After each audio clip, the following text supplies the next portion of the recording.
This is Kevin Conroy, the voice of Batman. This is Will Friedle, the voice of the future Dark Knight, Batman Beyond. And you're listening to the DCAU Review, hosted by Cal and Liam. Streaming at DCAUreview.com and on your favorite podcast app. In the year 2039, Gotham City has no heroes. Its people, no hope. Its youth, no future. Evening, boys and girls. Who's up for some laughs?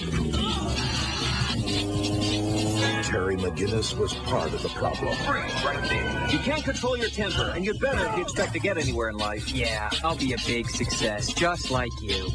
Until a moment of violence brought him to the door of a man named Bruce Wayne. Let's put a smile on his face. Leave him alone. Once known as the Batman.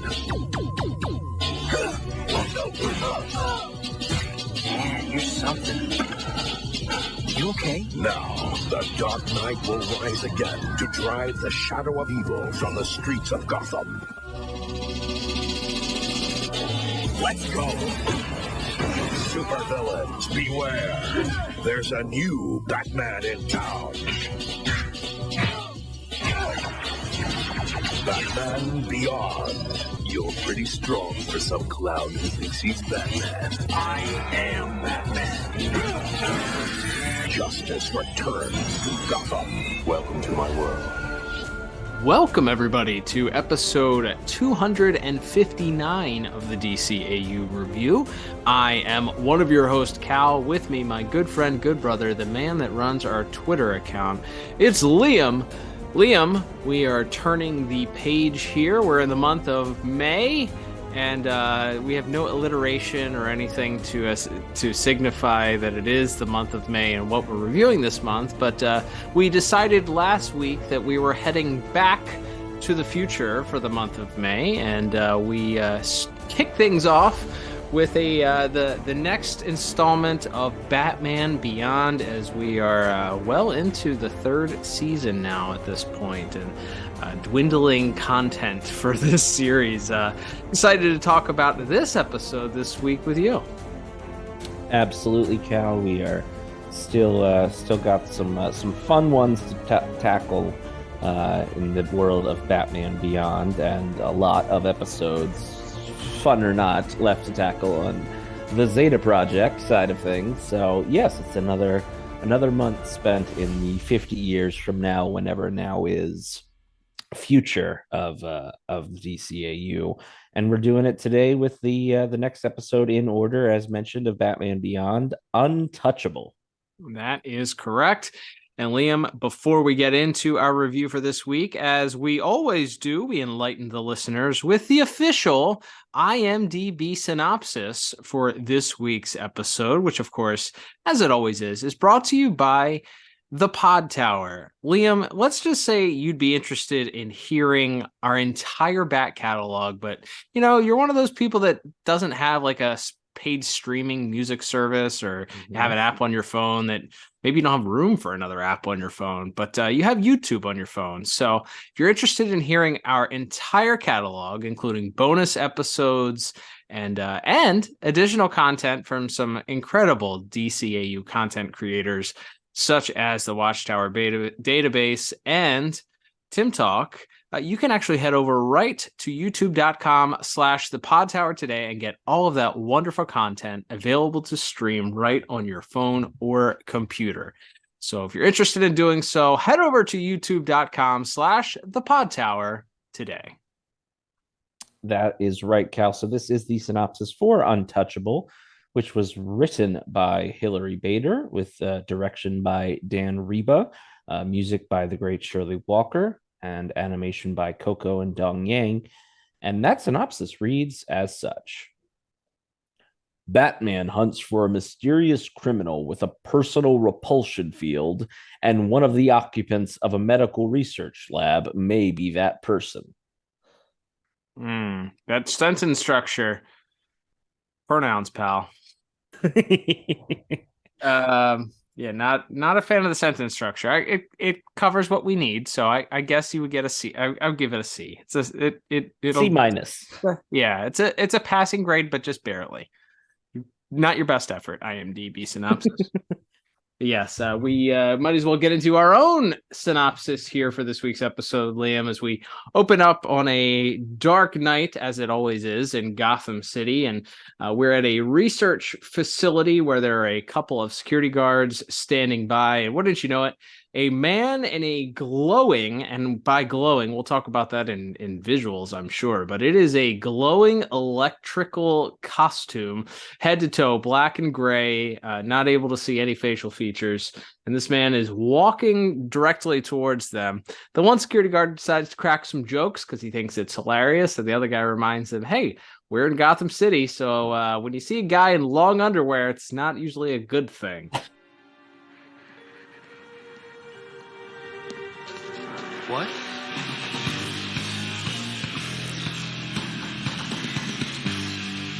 Get a load of the freak in the long johns. You really haven't been in Gotham long, have you, kid? Halt, or we'll shoot!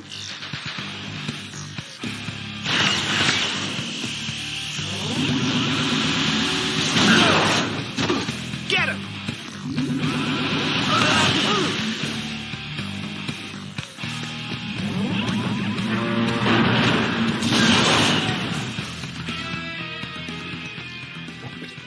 which I kind of enjoyed.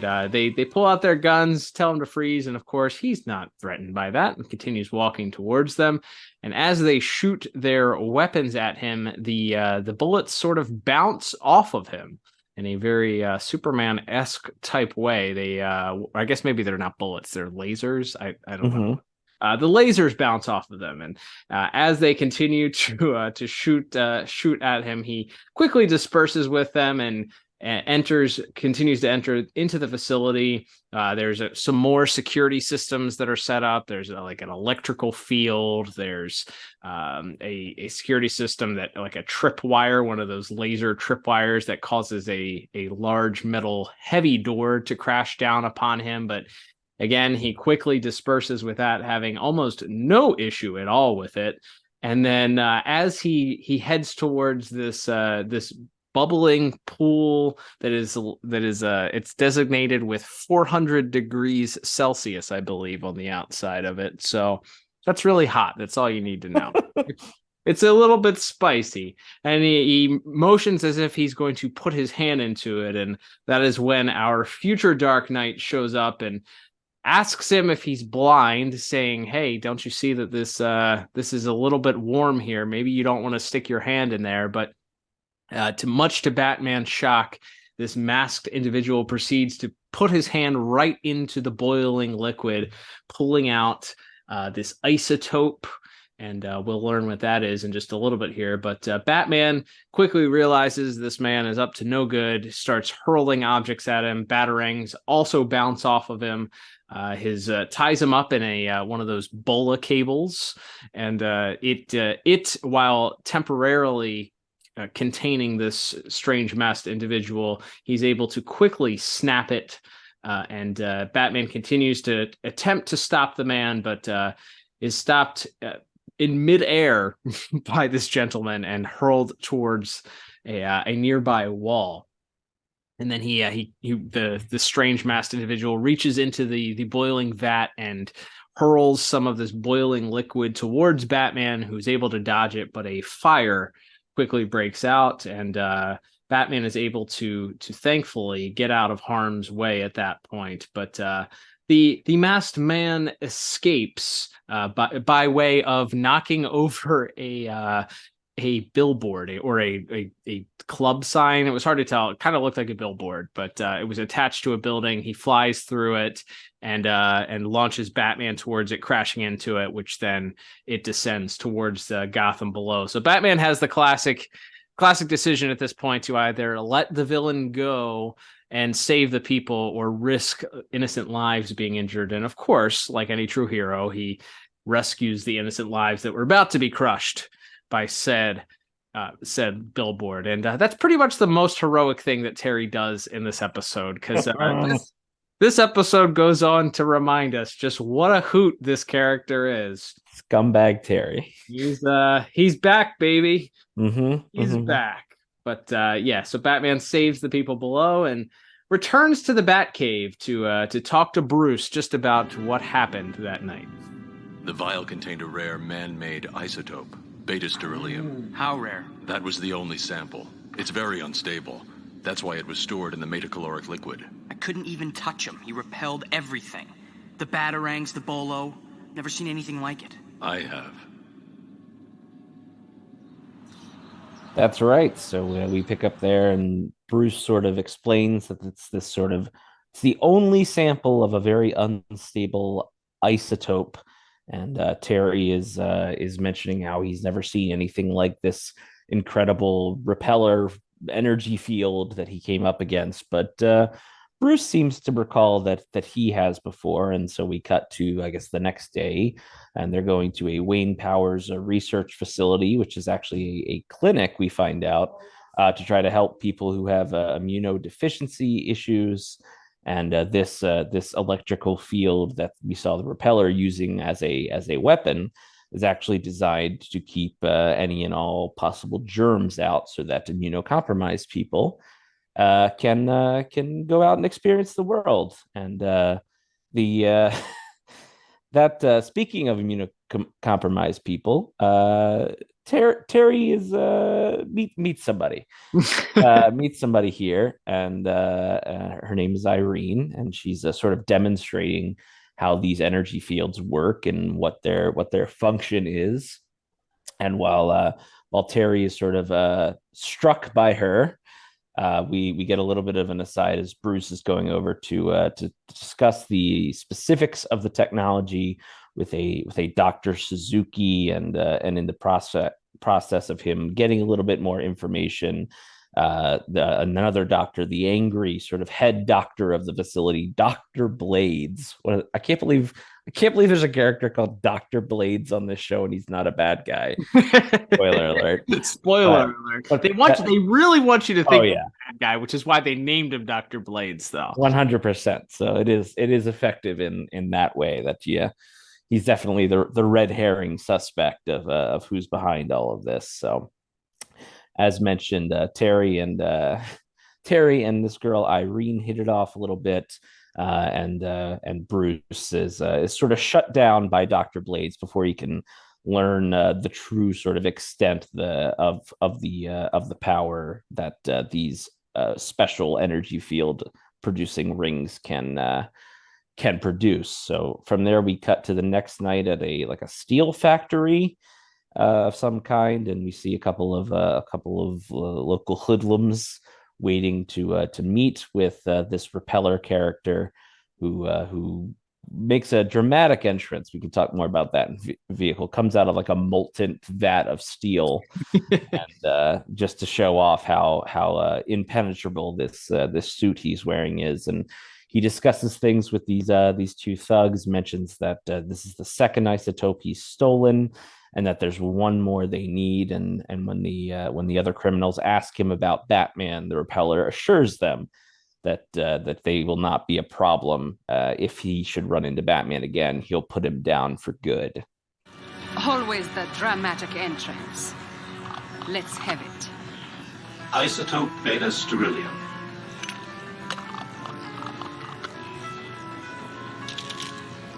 You only charged us half as much for the alpha sterilium. This turned out to be a bit more complicated. Yes, we heard about Batman. My people are concerned. We still need the gamma isotope. You'll get it. If he gets in my way again, scratch one bat. So we next flash to Terry meeting up with his wonderful girlfriend. Yes, that's right. In case you forgot, Terry supposedly has a girlfriend. He is supposedly taken. Doesn't really act that way, but he does have someone that cares deeply about him, even if he shows little to no interest in caring about them. And it's interesting because he shares that he ran into and met this girl named Irene, and continues to just sort of fawn over her in front of his girlfriend. Liam, what? Come on, man. Like, this is supposed to be our hero, and I get writing your hero with flaws and stuff, but come on. This guy is a dirtbag. This guy sucks. This guy is terrible. He's openly fawning over this other girl in front of his girlfriend that we already know that he doesn't spend any time with. He gaslights constantly. And has cheated on. Correct. And never told before. Correct. Just bad. What a bad human. He is not a hero. Absolutely not. Terry McGinnis, the man, is awful. He is a dirtbag.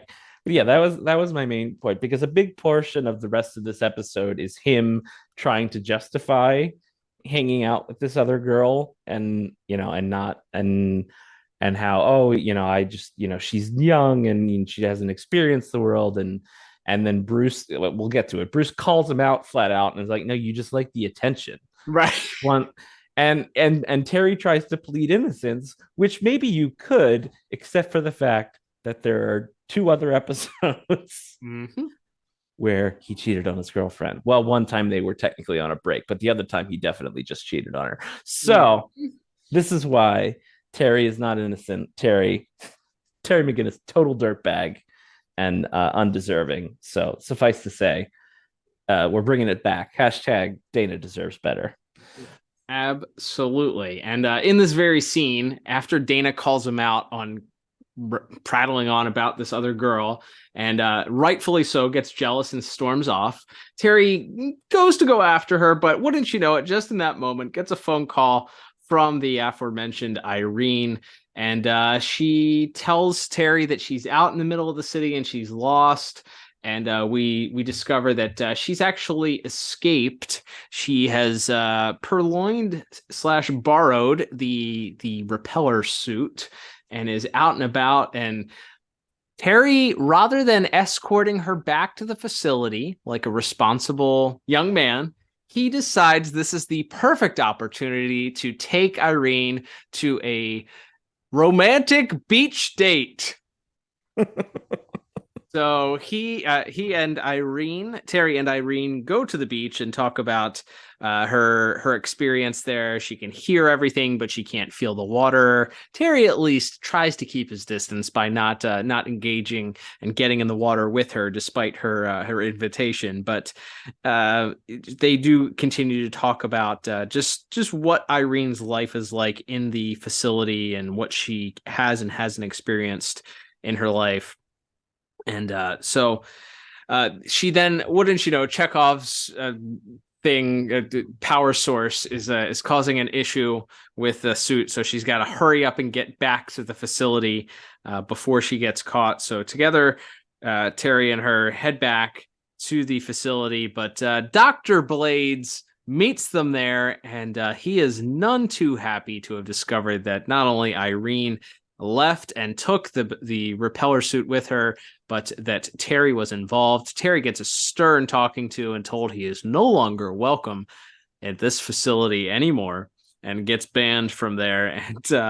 And at that point, he also decides to ground Irene, telling her she's not allowed to leave her little containment cubicle going forward. So it's at that point where we have the very serious conversation between Bruce and Terry while Bruce continues to do some research. And that is where I love the line. Bruce talks about how when he was younger, women threw themselves at him all of the time. And Terry asks how he avoided it, or what he did to avoid the distraction. And he said he simply stepped over them. I know I should have told her about Dana, but she's so vulnerable. And besides... You like the attention. Yeah. No, not exactly. I do like her, and I like being with her, but it's not like... You wouldn't understand. Actually, I do. When I was younger, women used to throw themselves at my feet all the time. What'd you do? I stepped over them. Smooth. I thought so. Another isotope was stolen this month. From the university. Probably by the Repeller. Ingredients for something. But what? Together they make nothing, but throw in a third, gamma sterilium, and you have the makings of a very powerful explosive, which, in the wrong hands... I'm guessing you can't buy sterilium at the Savo Mart. No, but there's a good supply of it at the Blüdhaven nuclear facility. And I was hoping to catch up on some homework tonight. So that was both sad and also like a super macho moment. Like, yeah, badass Batman moment. Right. Old gravelly Bruce Wayne, man who lives alone in his house with the dog. Like that's exactly how he would view right those interactions with women that he had over the years. Absolutely. So yeah, and it's at that Bruce does call out Terry for wanting the attention, and that he really thinks that he ought to consider, whether or not this is something he wants to continue engaging in or not. But after the conversation, we learned that the alpha sterilium that we learned about before, that had been stolen from the university, and that both alpha and beta sterilium are used with gamma sterilium to create a powerful explosive. If you followed all of that, please send your book report to Liam so that you properly grade it. But we find out that the best place to get this gamma sterilium is to head to Blüdhaven, where there is an abundance of it, apparently. Blüdhaven just overflowing with gamma sterilium. So that is exactly where Batman heads. And wouldn't you know it, he meets up with his new friend at the laboratory there in Blüdhaven. Is this the first ever mention of Blüdhaven in the DCAU?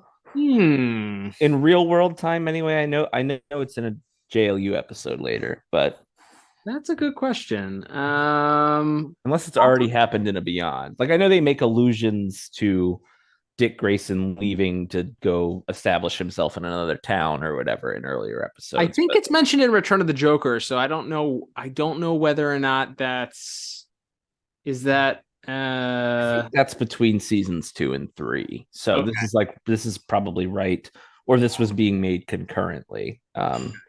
So yeah, it would probably be around the same time. It very well could be the first mention. I think the DCAU wiki has it listed as the first mention, but yeah. So hard to say for 100%, but definitely as far as probably on broadcast television, the first mention, yes. Fair enough. Yeah, that's a fun little tidbit there. Obviously, Nightwing's home turf in the comics for years and years. But yes, so meanwhile, as Terry heads off to this facility, we get what I think is maybe the best scene in the whole episode, which is Irene, who is no longer has her special energy field protection, but has gotten sort of an old school hazmat suit on. Makes a call to Terry's house, and Matt, Terry's little brother, picks up, and she's like, I figured out a way to get out of the house. Tell Terry to meet me at the beach. He knows the one.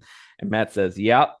And then he just hangs up, and Matt's friend, who's over there watching some like monster movie with him, goes, who is that? And Matt just says, I don't know. And then they just cut away.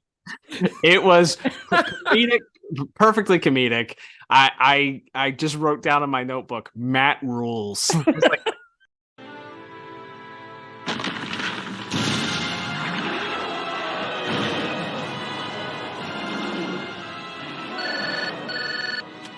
yo, is Terry there? Nope. Can you give him a message for me? Tell him Irene called. I found a way to get to the ISO rings.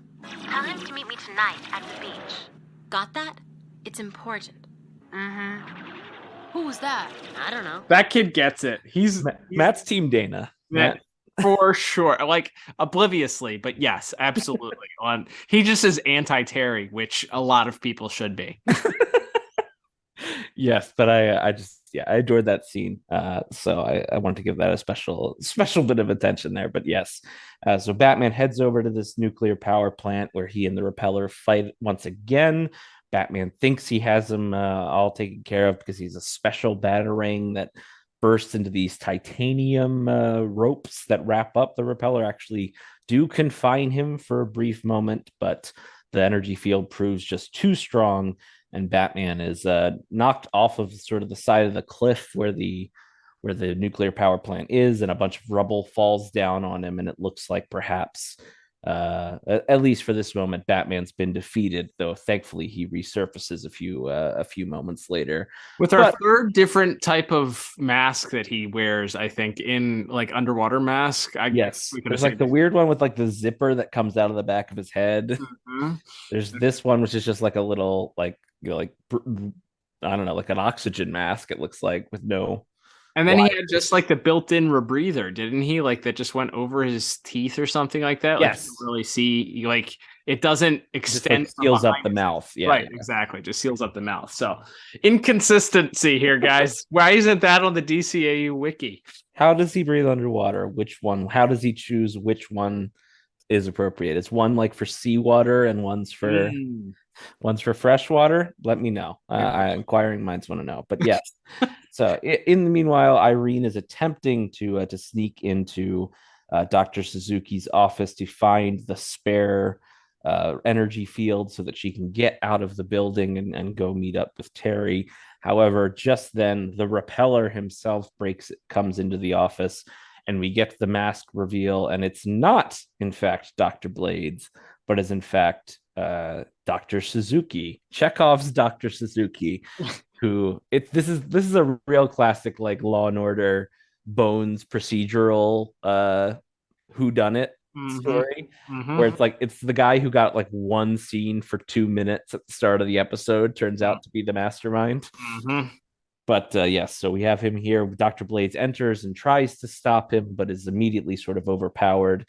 And just when it looks like things are also looking pretty hairy for Irene, Batman once again breaks in, and we get this big final fight between them as Batman's still just getting completely outmatched in every way. However, finally he's knocked through a couple of walls and into a neighboring facility where they're working on a jet engine of some sort. Sure. One of those. So as Terry arrives in the hangar, he sees a worker listening to music on some wireless headphones, and takes them from the worker as he evacuates her out of the arena, and they have their big final fight here. And Terry kind of uses his brain to figure it out. He can't physically attack this person no matter how much he's tried. So instead he throws a batarang that hits a switch, which turns on all of these giant jet engine wind turbines. And as they keep going, the wind, all of the debris, that doesn't affect Dr. Suzuki. But what does is, of course, the noise from all of those giant engines, noise which Terry himself is protected from thanks to those headphones. So finally, Suzuki has no choice but to turn off the force field in order to cover his own ears. And at that point, he passes out from the pain, and Batman grabs him and saves him just in the nick of time as his body starts to get sucked in towards those giant turbines. So Batman saves the day here, gets the bad guy, and now we just have our little epilogue as Terry is once again at this facility, and he's decided finally, this late in the game, that he's going to try to be a good guy. As good of a guy as Terry can be. and he's going to tell Irene the truth and break things off before they get too serious. But wouldn't you know it, Irene actually was coming to tell him that she has a significant other all her own, another gentleman in this immunocompromised facility with his own force field bands. And she mentions that she wanted to tell Terry, but just couldn't find the right time to do so, to break the news and let him down easy. So we get a little epilogue as Terry tells Bruce back in the car that she took it better than he expected, and they drive off into the sunset to wrap up our episode for this week. It was a terrible thing what Dr. Suzuki did, but at least it got Dr. Blades to lighten up a little. Say, there's a new roller coaster opening down at the beach. You want to go with us? Listen, Irene, you probably don't want to hear this, but my friend Dana, she's more than us. Come on, Irene, we're gonna be late. Be right there, Larry. Larry? We've been friends for years. Actually, he's more than a friend. I'm sorry. I meant to tell you about him, but I could never find the right time.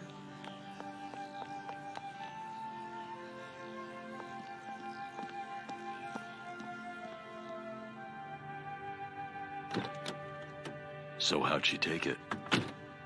Better than I thought. Yep. This is the type of girl that Terry deserves. Quite honestly, like quite truthfully, this is the type of girl he deserves. He deserves somebody that is equally terrible as he is. Yes, this is just such a, as we said, it would be one thing if Terry was not such a dirtbag previously, but given his status, he deserves to be led on and then have his heart stomped on at the end after what he's done behind the scenes to Dana. It was nice to see Terry, the true villain of this episode, get a little bit of comeuppance as we wrap up. Yeah. So I guess we'll get into our scores here. I am not a fan of this episode for multiple reasons. I mean, we joke about it, we talk about it all the time, and we've talked about it already, but Terry really does not come off as a good person here.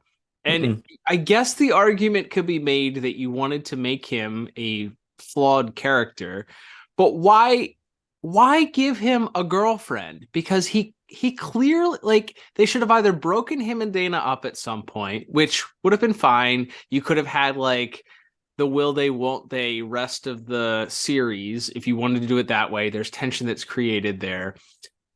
Or don't make him constantly interested in other women. It just is like, I get it. Like, maybe there's an aspect of it that's like, oh, that's what teenage boys are like. But you're supposed to want to root for this character. You're supposed to like this character. And the flaws that he has, he's headstrong, maybe he doesn't like to listen to Bruce. He thinks he's smarter than he is. Like, those are all seemingly like redeemable faults for a character, but making him the type of guy that cheats on his girlfriend constantly really, it makes him hard to root for and hard to appreciate as a character study. The decisions that writers made to continue to put him in these situations where he would cheat on Dana are quizzical at best. I feel like that's just a portion of this here, but absolutely Dana deserves so much better. And the only redeeming factor to this aspect of this episode is the fact that he ends up receiving the same type of treatment from this girl that he may or may not have been interested in. Like, that's the comeuppance that he receives as a result of his own betrayal of Dana, his quote unquote not willing, him being worried to share this information with Eileen that he has a girlfriend because he doesn't want to hurt her feelings, like all of that. The only good thing that comes out of it is that Eileen is exactly like him, which means they actually probably deserve to be together. I don't like that. I don't like writing your main character hero like that. I know this takes a lot of DNA from, like, we have some Spider-Man DNA is kind of like inherently in this, and maybe the argument of like the MJ and Black Cat relationship between Spider-Man could be made. And granted, I'm not a Spider-Man expert in any form or fashion, but at some point Spider-Man just picks Mary Jane and sticks with Mary Jane, and like he's not really interested in Black Cat anymore. She's always like the femme fatale, but it, like, I don't know. It just doesn't, it just makes that particular character flaw is not one that I find very redeemable. So don't like that. I also felt like the rest of the episode felt very formulaic. We're in season 3 here for Batman Beyond, and Miss Bader wrote a lot of great episodes of DCAU cartoons, so this is not to take anything specifically away from her, but she did write some ones that we haven't necessarily appreciated as well and have been critical of. This is one where I feel like we're in season 3 of this show. How many times can we do the same like story type here where you have the red herring of the character how many DCAU episodes in total kind of have this formula? Batman Beyond specifically, like it's just like it's old hat by this point. We're over 40 episodes in probably at this point of Batman Beyond, and it's like, all right, it's gonna be the not the person you most suspect or least suspect, as Dwight Schrute once said, but the person that you most medium suspect, which of course is the guy that happens to have access to the suit, but doesn't have like the twirling mustache and overly aggressive, angry, characterization. So yeah, I didn't really like this episode very much at all as far as the plot is concerned, and I ended up giving it a 4 out of 10. Wow. Yeah, I mean, I can't disagree with a lot of what you said. In addition to the critiques that you've already laid about just not being a particularly fun episode, the ending being that he turns on this giant jet engine and the sound knocks the villain out, I thought was pretty lame, because they even set up earlier, as mentioned, when Irene and Terry are at the beach, that these rings that they use have like a power limit. And so I thought like, oh, so he's going to overexert it and it's going to short out, or it's going to run out of juice at the last second because he overworks it. But he solves the problem with just a complete Hail Mary. Right. Like there's no sense like at a certain point that like sound damages these devices. And again, the sound doesn't damage the device. The sound just damages Dr. Suzuki's ears. And I didn't think it felt very clear. Like to me, it didn't initially click with me. It's like, yeah, it's loud, but why is he wearing the headphones? Like, why is this? I don't think that was communicated well. Maybe it was the sound design. Maybe it was just the way that it progressed, but I didn't think they sold it very well, that was ultimately the thing that did him in anyway, and that it was linked back to this one scene on the beach. Like, I didn't feel like that connection was made very well. Yeah, I would agree with that as well. Yeah, it's not it's not necessarily clear that it doesn't feel so loud in there that no one can bear it. But yeah, that's what they did. I went with a 5 out of 10, so only 1 point higher. Like I didn't hate this episode, but I like I said, it's the A plot of this villain it's not particularly fleshed out. We don't get a lot of time with Dr. Suzuki. Like we said, we see him for a couple of minutes at the start of the episode, and then he's revealed as the villain at the end. That's fine. But then in that case, your B plot needs to be a bit more compelling, whatever your character drama of the episode. If the physical threat isn't going to be, that interesting, or is going to be a little bit more one dimensional, that's fine. But then your emotional, ringer that you're putting the character through needs to kind of bring it. And in this case, like we've just been talking about, it really just makes Terry unlikable. And it's also like weirdly lets him off the hook, because as far as we knew, he was not only, going behind Dana's back, but also stringing this poor girl who's like never been outside along, right, just because he likes the attention. And then, well, in the end, it turns out she was kind of doing that to him too. So it's okay. It's like, I don't think that works, as like it feels like our main character doesn't learn a lesson. Like, he doesn't apologize to Dana. He doesn't have to come clean with this other girl and let her know that, that he has somebody already that he cares about. So he just kind of gets let off the hook at the end. So it's how they have solved each one of these things. It's the same thing how they solved it with Melanie too. Like, he doesn't ever tell Dana that he cheated on her with Melanie, that he's out there making out with her. He just sort of decides like, oh yeah, well, we're not going to talk anymore. I'm not going to open this note. Throws the note away. Yeah. Yeah. Like, okay, I'm done with this for now. Like, what? Like, he faces no consequences because of it. Dana loves him unconditionally, regardless, stays with him. Boy, does she deserve better. Yeah, suffice to say. So not a banner week for Terry from a narrative perspective. All right, Liam, let's move on to our second category. Perhaps we'll get a higher score out of that one, as we have a Coco and Dong Yang production for our animation and visuals for this week. As you mentioned at the top, this one is also directed by Mr. Dan Reba. So what stuck out for you as far as visuals are concerned for this week's episode?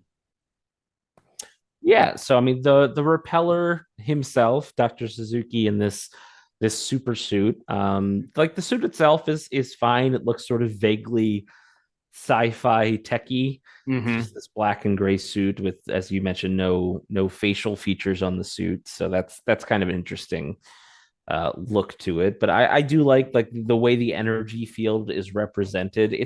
It's kind of one of those things that happens a lot in shows like this, which is that the powers can just kind of do what he needs them to do, right? What the writers needed them to do.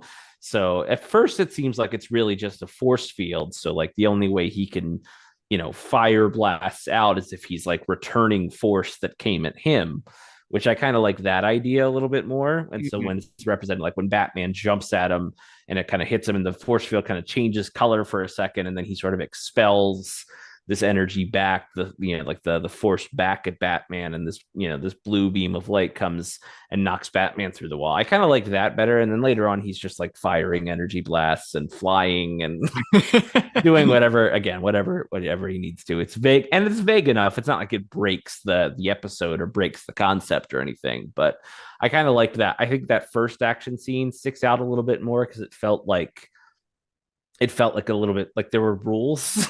Right. There's like a little bit more strict rules to how this episode was going to work, how these guys' powers were going to work. So I enjoyed that scene, like this, the weird kind of visuals of like he throws the bolo and it wraps around him, but instead of going snug, it's open wide because it's, the force field is preventing it and all that kind of stuff. I think that's a really fun sequence. And then Terry having to save people from the falling billboard or whatever it is a good sequence as well. So yeah, I think all of the action beats for the most part are pretty fun. And while I don't like the jet turbine as the final like set piece device that we use to defeat the villain, I think that sequence is fun. And the ending there where after Suzuki passes out, where Terry's got to fly down and grab him so he doesn't get cut up by the turbines and then fly back off. He kind of kicks off the edge of the turbine and flies back the other way. I think that whole sequence is pretty well done as well. And the way you see some of the debris kind of bouncing off the force field, we see like a big toolbox kind of come flying at Suzuki, and it just like splits right in half when it hits the force field. So they do some pretty creative things with the idea of the character. It's definitely the depth of this character is definitely in its visual design, I think. Yeah, I would agree with you. I think that scene of him climbing out of the molten, what was that, like metal? I guess it was molten metal, whatever it was. Yeah, I thought that was the most visually interesting sequence that they did. But yeah, I do like that they set up that he's pretty invulnerable right away with him sticking his hand in this boiling vat of whatever it is, material that's too hot for human touch, but he just sticks his hand in there. And the visual, whatever effect that they put on the actual animation, it's just, he has this force field around him that constantly flashes. It looks like it's going through maybe 2 or 3 different colors, yellow, white, blue, maybe. It just kind of flickers throughout. And I don't know how they necessarily did that, if it was if it was a CGI thing or what it was that they did to create that effect. But it's consistent throughout. And on top of that, there's like an electrical current that also runs on top of it. So visually very interesting character that I think without that, you're looking at a black and gray masked suit. It wasn't really interesting. So to put that layered on top of it, I think it took something that was kind of plain and made it rather interesting, and probably intentional. You go with a plain undersuit and then everything else on top of it makes it stand out. But yeah, as far as the rest of the visuals, I thought everybody looked pretty on model for the episode. There was the one sequence where Bruce and Terry are in the Bat Cave, and it's the sequence where Bruce calls Terry out for not sharing this information with Irene and liking the attention. They're standing in front of the Bat computer, so they're getting the front lighting from the screen is highlighting their faces, and they kept cutting to Bruce and then back to Terry. And there were a couple times where they cut to Bruce and then they cut back to Terry, and the lighting wouldn't be showing on Terry, even though he's standing in the same position and still facing the screen. So you'd lose the highlight color, and then you'd cut back to Bruce, and then you'd cut back to Terry, and the highlight color would be back on Terry again. And it was very distracting for me because Terry had this blue or black, I guess black shirt on, but when it was cell shaded, the light would come on and would make it this bright bluish color, reflecting the light, and then it would cut to Bruce, and then it cut back and it would be dark again. And that happened like 4 or 5 different times in that scene because they cut back and forth a lot. It was very distracting. It was something that I picked up. It's like, man, this feels like this should have been caught. Like, it would be one thing if Terry shifted and turned away from the screen or whatever, and the lighting wasn't showing on him. And yes, I'm nitpicking, but this is what we do here. But he wasn't turning. It felt like a continuity thing or an error, and probably should have been caught by somebody that was going through the editing process there. So that was I took a tick off from that. I do think the giant turbine thing, whether it's a shout out to Mask of the Phantasm, because we do have the giant turbine situation in Phantasm, so you got a bit of a callback there. Similar with the characters flying towards the giant turbine. If you remember that in the culmination of the Phantasm Batman scene, of course. So yeah, there's some callbacks there. I thought that whether that was intentional or not, I did appreciate that. Terry wearing the Lobot from Star Wars headgear, I thought was an interesting look. We got futuristic wraparound headphones, so very interesting with that. But overall, I did like the titanium batarang too. I thought that was an interesting visual. Whenever Terry gets new gadgets, that's interesting. I like how they sort of adapted the new gear for him, and we do get a couple scenes, in the Batmobile, which are always welcome, and some, Bruce walking around in the Wayne Powers facility. The way that they decided to make Dr. Blades look like I said, they just did everything they could to make this guy look like the bad guy. Like, he's balding, he's menacing, he's got a scowl on his face, he's mean to Bruce, like he's hunched over, he's mean to Irene, he's mean to Terry. Like, there's over the top, just like, this is the bad guy. Look at how bad this guy is. They really went out of their way to do that and really soften Dr. Suzuki, as he's just kind of calm and soft spoken and so kind to Bruce as he's showing him around. And overall, I think that there probably could have it could have stood to do a little more action for the episode, to kind of pick up maybe where I didn't like the plot as much. Also, do we talk about the Gotham beach? There's a beach at Gotham, like a desert beach. What mountains? What isn't there at Gotham? There, whatever you need, whatever it calls for, it's there. So, but yeah, overall, I ended up giving animation visuals a solid 7 out of 10.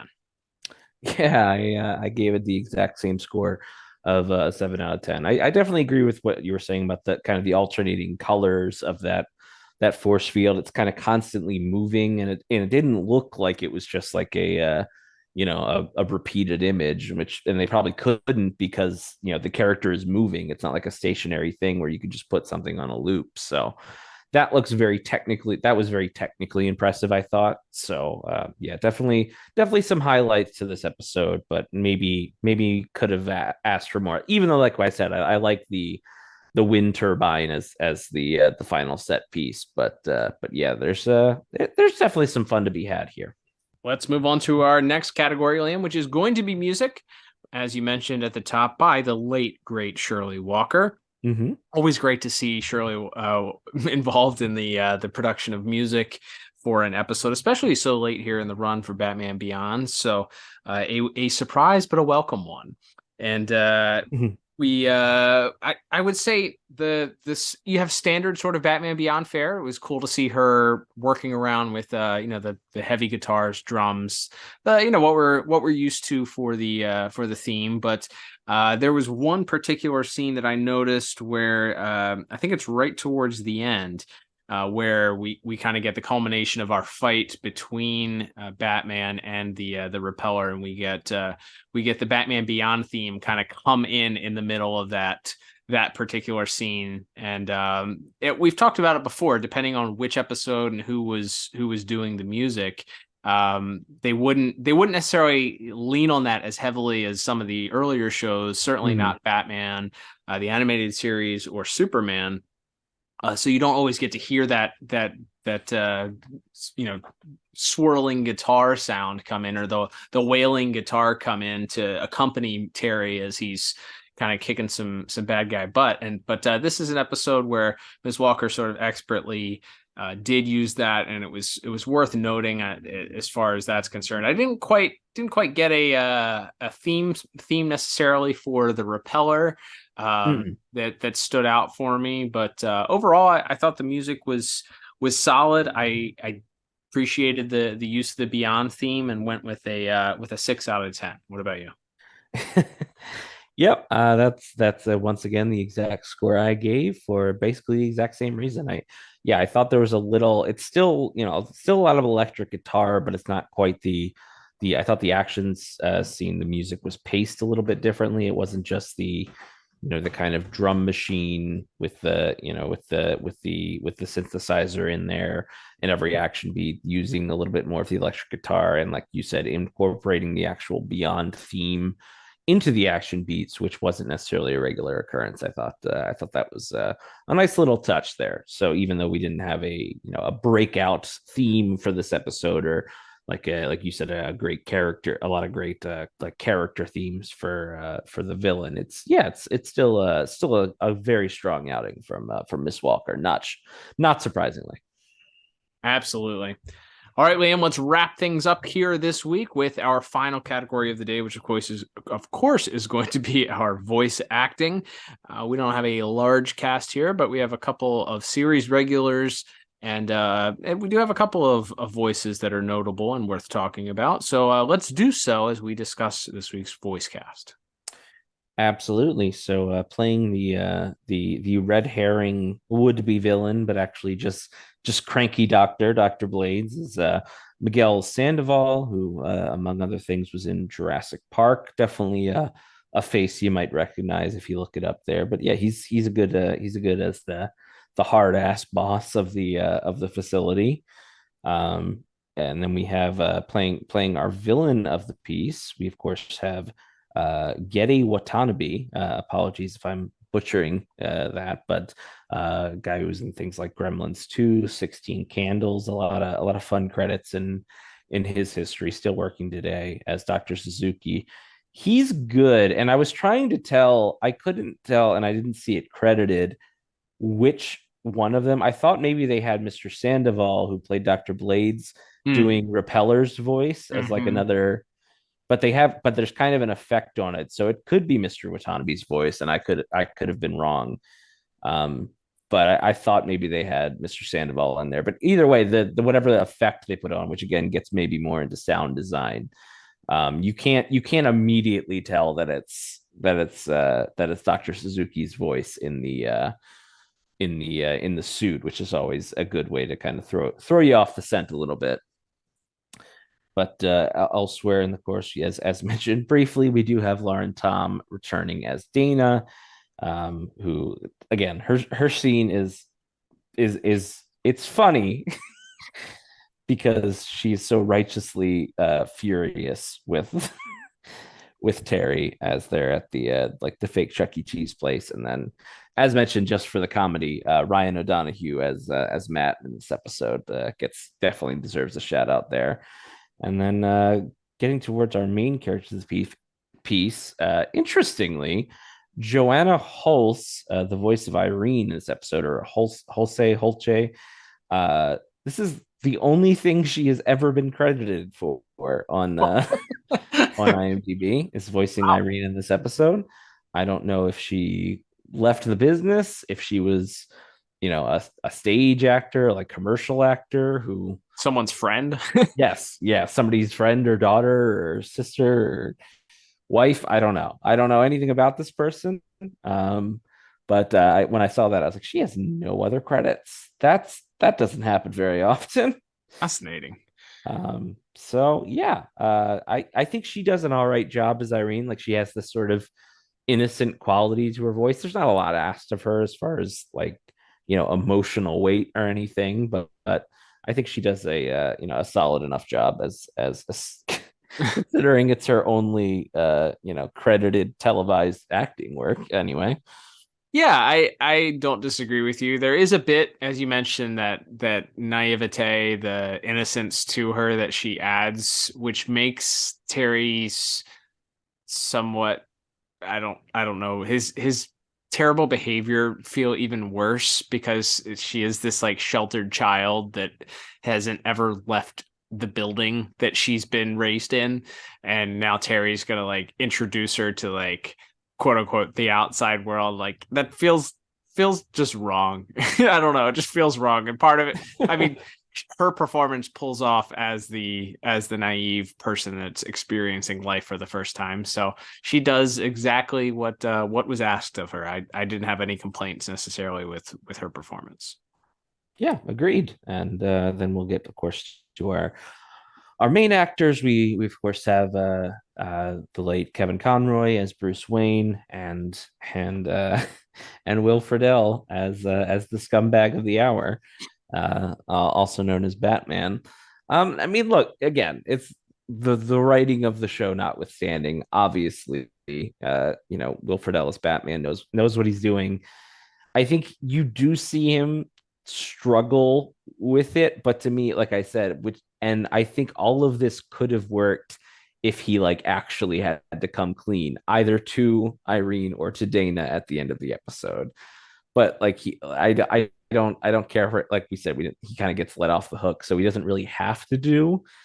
They're setting him up for like a big emotional heart to heart, and we know how talented Mr. Friedle is as an actor, but instead he just kind of gets left off the hook with it. So it due to no fault of his own, I felt I was a little bit underwhelmed by our lead voice actor this week. Again, nothing wrong that he did, but just not a ton for him to work with, I think, because of the way the episode was structured.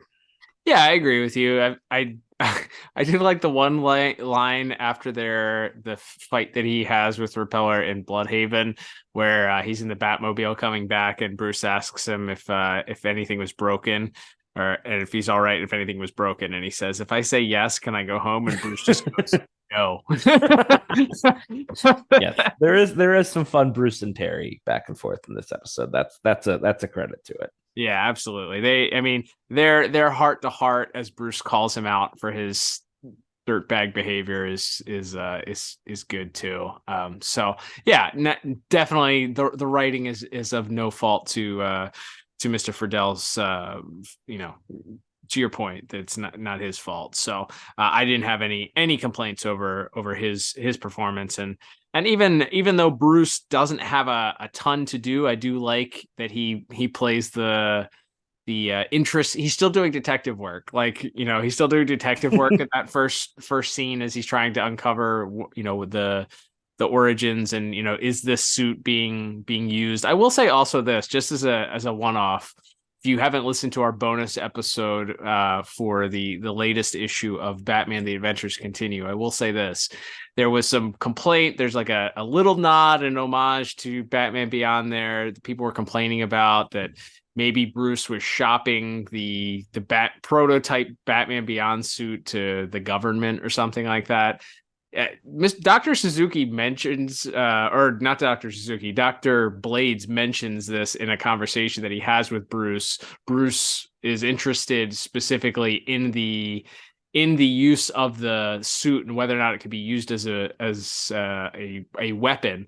And Dr. Blades kind of goes on the offensive to suggest that that this suit, he wouldn't have anything to do with them using a suit for the government or anything like that. So he comes out and accuses Bruce. So that's not to say that maybe Bruce Bruce has thought of this before. I'm just going to throw that out there as a canon fan theory that if Bruce was shopping the Batman Beyond suit and working with the government previously, that's why Dr. Blades wasn't surprised when Bruce was asking the questions about whether or not this suit could be harnessed potentially for a government use also. Again, well.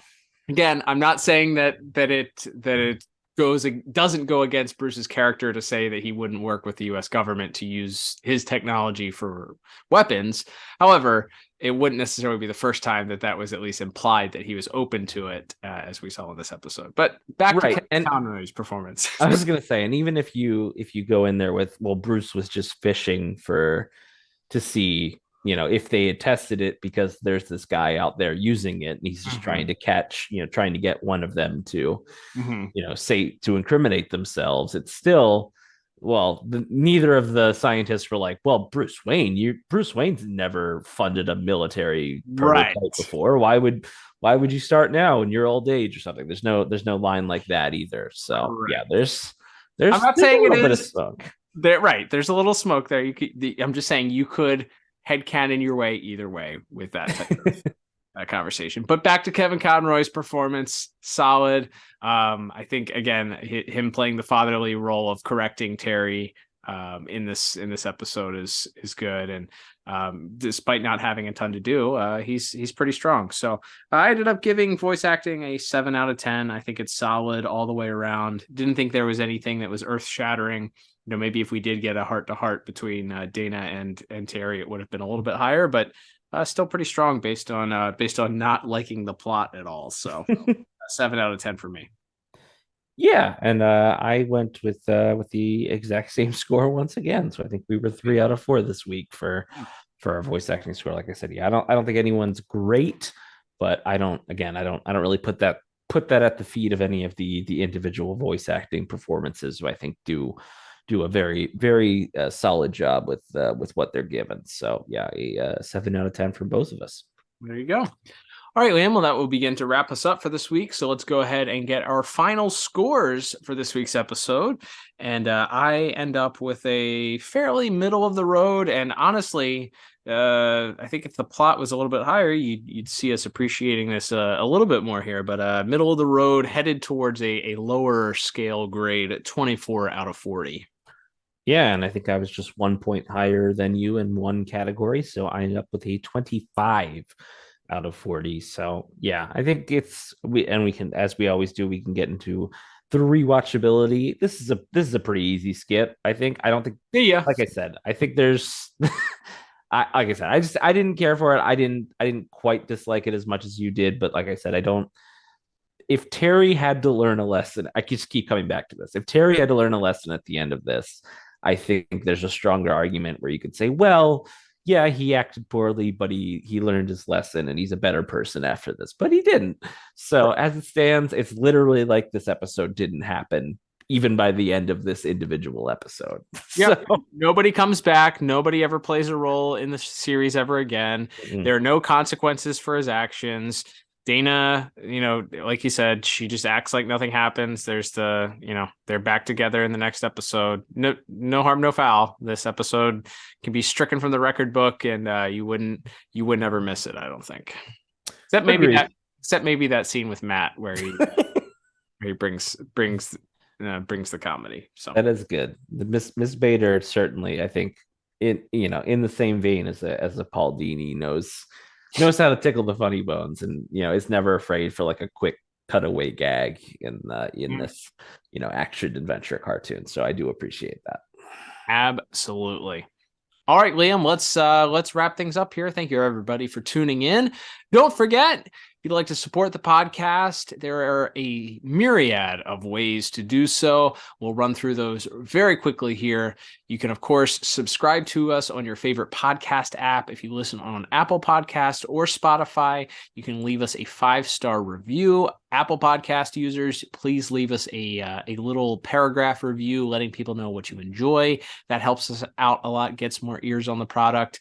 If you are on Spotify, leave us a 5-star review and interact with us via our Spotify exclusive polls and questions. Those are posted each and every week, and we have a lot of fun with those. They're usually pretty comedic, and gives you the opportunity to let your voice be heard with regards to what you felt about the episode, your own personal scores, etc. It's a way to get in touch with us and share your thoughts as well. You can, of course, support us by liking us on your favorite social media platform, whether that's Twitter. You can follow us there at DCAU Review. You can also follow us on Instagram at DCAU Review, posting reels and interacting with listeners and other fans of DC products and such on Twitter as well. It's one of the most fun parts of our podcast is interacting with other people that love DC Comics, specifically the DCAU, as much, if not more, than we do. So don't miss the opportunity to chat with us. If you do have Twitter, you can always also, if you don't want to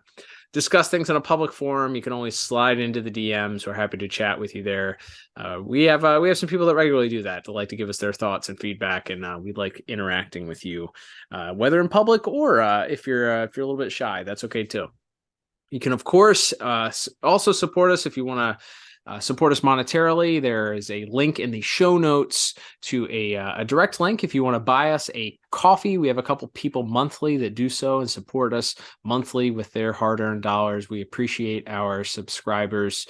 And you can also, if you want to get something for your dollar, head over to DCAUreview.com and click on the shop tab, or you can check out the show notes as well. Pick yourself up a piece of merchandise. There are sales running there all the time, so make sure you wait until you see a coupon code at the top of the shop and get a discount for yourself there if you're supporting us that way. Liam, we'll be continuing with our month Back to the Future episodes, Liam, as we return next week with more Zeta Project, and it very well may be the only Zeta Project episode I had seen prior to our review here, and there's a specific reason why that episode may have been viewed before.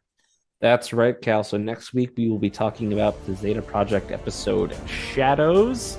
And that reason, Cal, is perhaps most famously, this might be the episode most people listening may have only ever tracked down themselves, because it is the Batman Beyond crossover episode.